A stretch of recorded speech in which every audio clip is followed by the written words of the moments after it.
Okay, this is Ritter back with a new deck.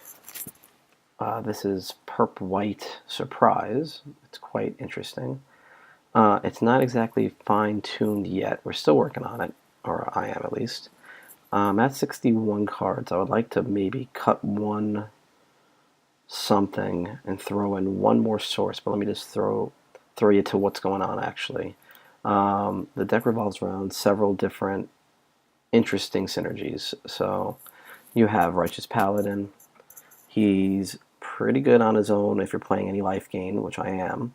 He combos nicely with Scrivener. As soon as you play the 2/2, if the Scrivener's in play, he becomes a 3/3. Obviously, he's good with Eternal Youth. There's other cards that are good with it. For example, I'm also running a split of 3 and 3 with the Scrivener and the Bloodbearer. You might say, well, why wouldn't you do 4 and 2 or even bother with this guy? Well, the other half of the deck is actually a aristocrat-like magic version of the deck, where you are purposely sacking your own guys to get some boosts here. So we're playing guys like this guy. He doesn't mind dying. Get some life, boost the guy. Also, he's pretty good with this guy. When these guys come into play, although you lose a life for it, you gain the life back with the Scrivener. If those guys then die, they're also good with the Blood Baron. Or not Blood Baron, whatever he's called. Yeah. Blood Bearer, excuse me. Other synergistic things in here. The Hideous Conversion allows you to take all those dudes and power out something big fast. Now you might say, well, what are you powering out? Well, I'm doing a little Travis Wu action here, if you know who that is from Magic. We're going real big with Resurrection. Now this card is insane. It's well worth the 9 mana. There are plays like, once this is out, I'll show you some screenshots of games I've been playing. I didn't record. But once Resurrection is out, you can do some silly things. Like, I was reverting all the guy's troops. He was using the green Dancer that gives, whenever you play a resource, you can give a creature permanent +2/+2. He was doing all kinds of nifty things, and I was just sacking my own dudes, reverting his troops. For example, I was sacking this guy. When I sack it, I get a Battle Hopper.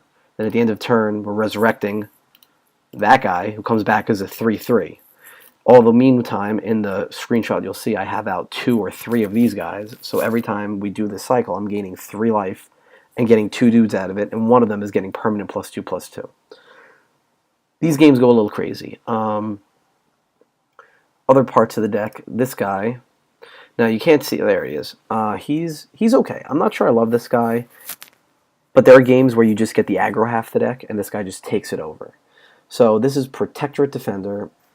His one-shot's okay.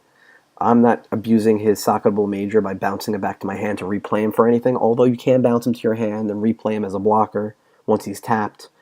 You can bounce him back to your hand, replay him for the Scrivener, gain some life.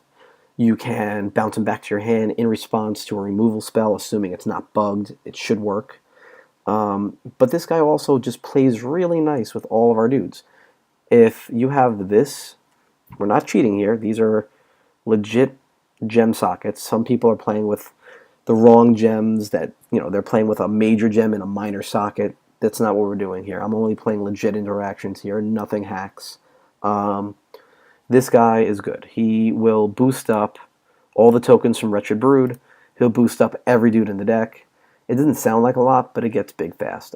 For the removal package, we're working with 3 Inner Conflict, and I'm running 2 Murders. I'm not sure I like the split, but we're doing it for now. And then Pact of Pain is just your mid to late game draw engine. Like, once you're at 35, 40 life, you just draw through your deck. The game is over at that point.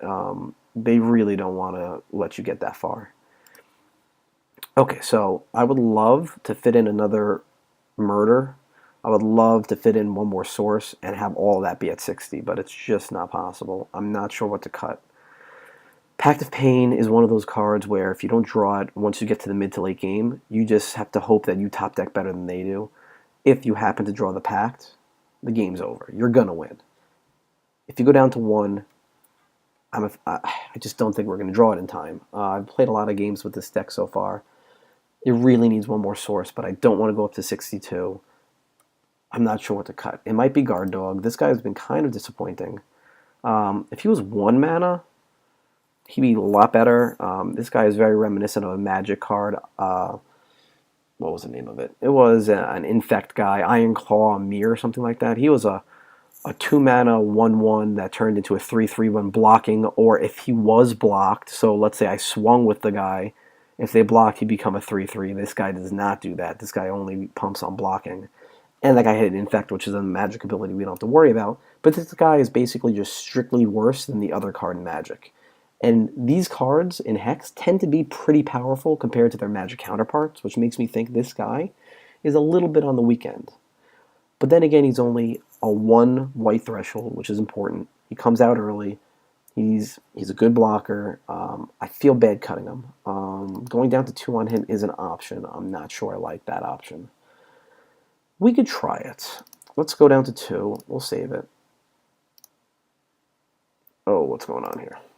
We don't want to save as. We just want to save. The champion we're using here, we're going with Cranach. He's the only champion that's not bugged. You can use his ability more than once. If you get to 8 charges, you can draw 2 cards, cost you 4 health. I probably would use him anyway. The other option would be Gazog, who lets you drain. Now the problem is his drain ability is a 1-shot. So right now they're bugged. You can't use his ability more than once. It's bad. If you could use his ability more than once, probably this would be the choice. Seeing as how I'm not taking advantage here, I just happen to know that you can use Cranach more than once. We're going to stick with Cranach. Let's load it up, and I'm going to give you a game.